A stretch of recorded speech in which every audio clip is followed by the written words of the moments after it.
slid the tape in, pressed play. At first, static. Then his voice. Soft. Younger. Frightened. If anyone ever hears this, I hope it's Jenna. I didn't know how to ask for help.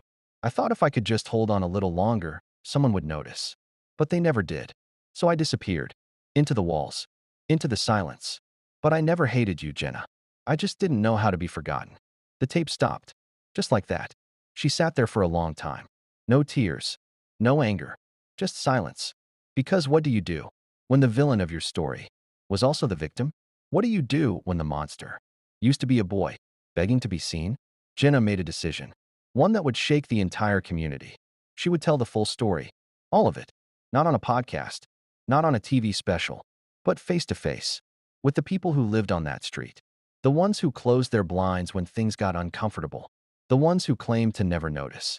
And with every sentence she spoke, she wasn't just telling Paul's story. She was telling theirs.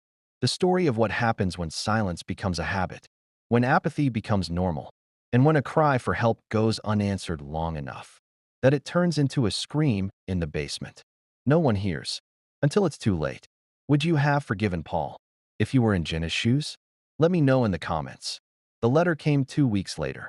It was handwritten, folded with trembling care, addressed to Jenna Walker. No return name. No address. Just a wax seal, slightly smudged, like someone had pressed it too hard. She recognized the handwriting instantly. It was Paul's.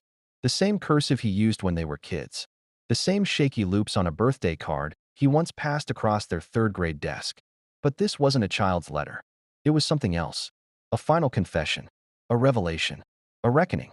Jenna sat on the edge of her bed, the morning sun casting a pale glow across the note. She didn't cry, didn't flinch, just breathed deeply, then opened it.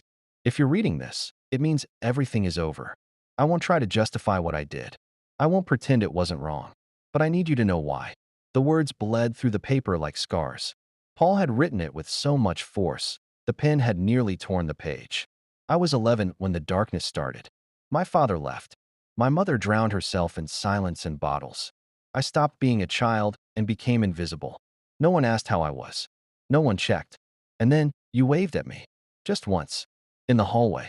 You don't remember. But I do. Jenna remembered that hallway. She'd been in a rush, holding books to her chest, had smiled and waved without thinking, to a boy with his hoodie pulled tight. She never imagined that moment would plant a seed, that it would grow wild, roots twisting into obsession. I thought you were an angel. I made up a story in my head, that you were sent to rescue me. And when you left for college, it felt like my lifeline snapped.